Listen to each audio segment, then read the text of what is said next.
किशोर आहेर जी, वाह वाह। किशोर आहेर जी हमारे सामने आ गए हैं, ये पुणे महाराष्ट्र हैं। आहेर जी बहुत बहुत बधाई। Thank you sir. क्या कर रहे हैं आजकल आप आहेर जी? सर मैं एक छोटे से गांव से आता हूँ, खलेगांव बोल के है, जो कि बीड डिस्ट्रिक्ट में है सर। फिलहाल पुणे में मैं एमपीएससी का प्रिपरेशन कर रहा हूँ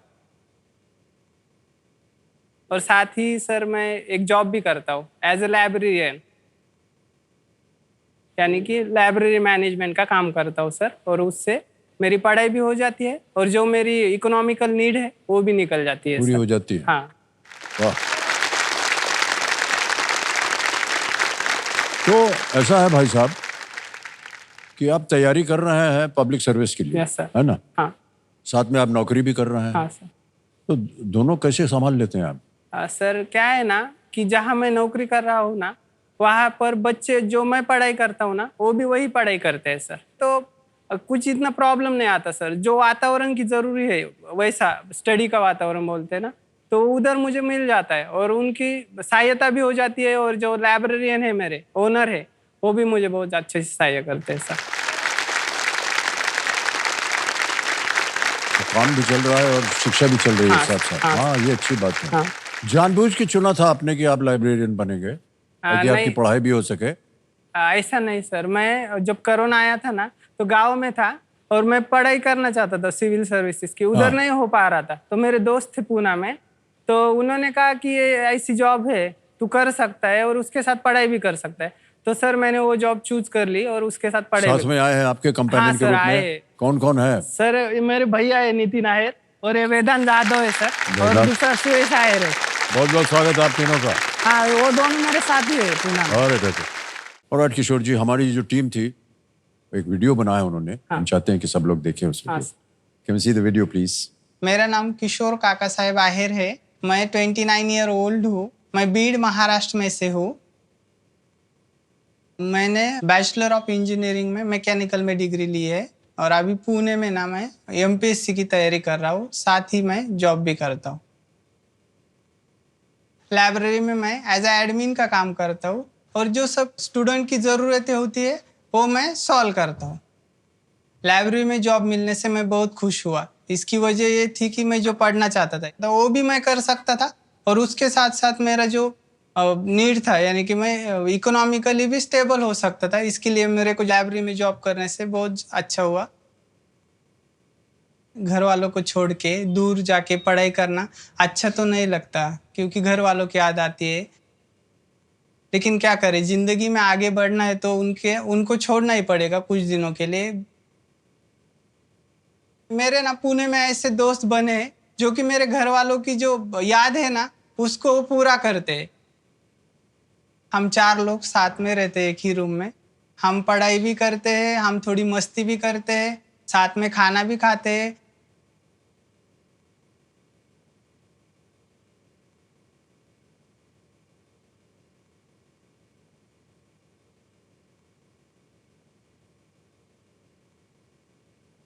मुझे किशोर जैसा दोस्त मिला, वो बहुत ही प्राउड की बात है। हमारी दोस्ती कम, हम भाई जैसे ज्यादा है। हम साथ में पढ़ाई करते, वो तो आगे बढ़ ही रहा है, उसके साथ हमें भी आगे खींच रहा है। किशोर को हम किशोर सर बुलाते हैं क्योंकि वो हमारी प्रेरणा है। वो एक एडमिन होते हुए पढ़ाई करता है और उनका स्ट्रगल देख के हम प्रेरणा लेते हैं और वो हमको गाइड करते हैं।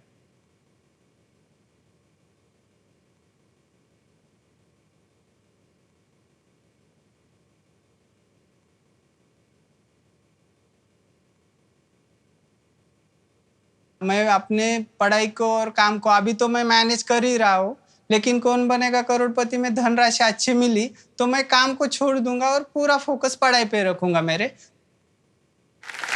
बहुत बहुत बधाई आपको किशोर जी।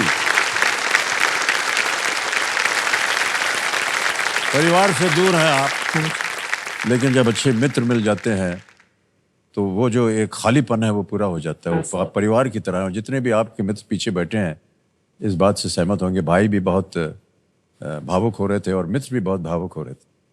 आप सब लोग भी अपने घर को छोड़ करके आए हुए हैं शिक्षा प्राप्त करने? जी सर। जी सर। जी, ओके। सर मैं एक बात बताना चाहता हूँ। हाँ जी। किशोर 2 साल से मेरे साथ है, हम साथ में रहते हैं, साथ में नाश्ता वगैरह करने जाते हैं। किशोर ऐसा लड़का है, बहुत ही ऑनर लड़का है। हम तो सिर्फ पढ़ाई करने के लिए आए हैं वहाँ पे, लेकिन वो काम के साथ साथ पढ़ाई भी करता है। वो सुबह से सारा काम निपटा के शाम को फिर से पढ़ाई में लग जाता है। ओहो, इससे हमारे लिए वो तो बहुत बड़ी प्रेरणा है, जी जी, इंस्पिरेशन मिलता है उनसे।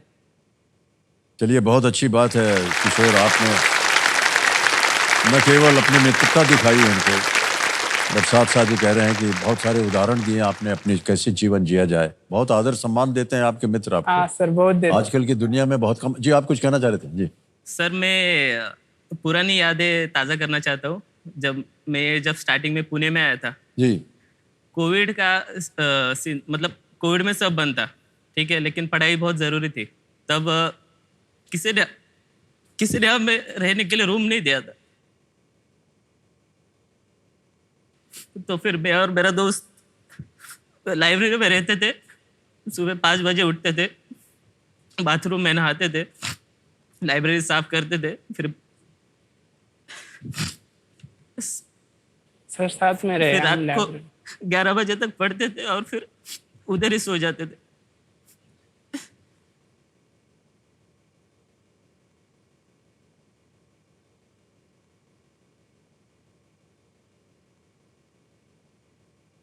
बिना मेहनत के भाई साहब देखिए कुछ भी प्राप्त नहीं होगा। और जिस तरह से आप मेहनत कर रहे हैं, जिस तरह से आपने अपने संबंध बनाए हैं अपने मित्र के साथ, ये बहुत अच्छी बात है। आज का कार्यक्रम जितने भी लोग देखेंगे वो सहमत होंगे। जो एक मित्र जो है अपने साथी मित्र के लिए भावुक हो जाता है, ये आपका जो बंधन है ये कभी टूटेगा नहीं। बहुत बहुत बधाई आपको। और आहिर किशोर जी, आपको भी बहुत बहुत बधाई थैंक यू सर। कि आपने इस तरह के मित्र चुने हैं और एक संबंध एक साथ बनाया। आप बहुत बहुत बधाई आपको। 13वां प्रश्न आएगा 25 लाख रुपए। Yes sir. लेकिन सर क्या है, वहां जाने से पहले ये अभी हम आपका वीडियो देख रहे थे ना, हाँ। कि आप सब लोग मिल करके एक साथ खाना खाते हैं, पढ़ाई करते हैं, मस्ती करते हैं। सर मस्ती करते करते कुछ इधर उधर ध्यान गया क्या आपका? सर ध्यान तो बहुत जाता है इधर उधर। जाता है? है, शाबाश। ह्यूमन नेचर है सर। हाँ बिल्कुल बिल्कुल। लेकिन क्या है ना सर, वक्त भी उतना नहीं है, पैसा भी नहीं है, और दूसरी बात वो जो आपके जैसा डैशिंग लुक भी नहीं है सर। ध्यान जाने से कुछ उपयोग नहीं है। मैं आपको बताऊं भाई साहब, हाँ सर। प्रेम जब होता है ना, ये सारी चीजें ध्यान में नहीं आती हैं और ना ही मानी जाती हैं। Okay sir. पैसे की क्या जरूरत है भाई साहब? सर जरूरत लगती है सर। काहे? शुरू में ही बोल देना चाहिए। देखिए हमारे पास पैसे नहीं है, अभी हम आपको पुचका पानी थोड़ा सा खिला देंगे, लेकिन अगर आप हमसे ब्याह कर लेंगी तो आपके आशीर्वाद से हम और बड़े हो जाएंगे, तब आप जो चाहिएगा हम आपको देंगे। Okay sir. ऐसा बोलने में क्या जाता है आपका? हाँ सर, अभी ट्राई करेंगे सर। और ट्राई करिएगा ना।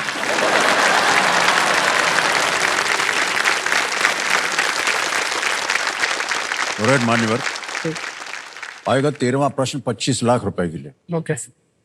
पैसा ही पैसा हो जाएगा आपके पास उधर जाने के लिए, हाँ सर। ठीक है?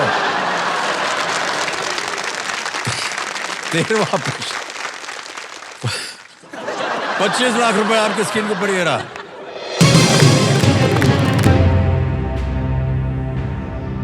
इनमें से किस देश में विक्टोरिया झील का कोई भाग नहीं है? Which of these countries does not share a part of Lake Victoria? Okay sir. Option देखिए, ए मोजाम्बिक, बी युगांडा, सी टंजानिया, डी केन्या।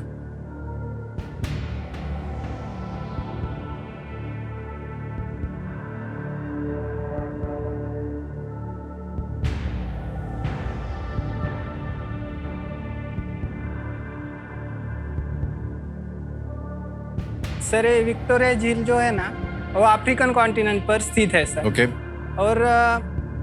और ये चारों भी जो कंट्रीज दी हुई है यही भी अफ्रीकन ही है, लेकिन ऑप्शन ये जो मोजाम्बिक है ना वो नहीं, क्या विक्टोरिया झील उस पर लोकेट नहीं है सर, वो ट्राई जंक्शन पे है युगांडा, केनिया और तंजानिया के। तो मैं ऑप्शन ये मोजाम्बिक के साथ जाना चाहूंगा सर। ए मोजाम्बिक को कह रहे हैं ताला लगाने के लिए।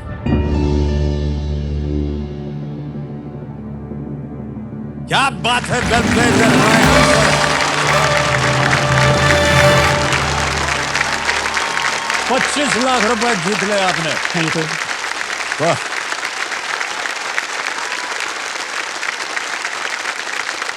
सारा इतिहास आपने सोच समझ के बताया भी, अनुमान लगाया, बिल्कुल सही उत्तर दिया।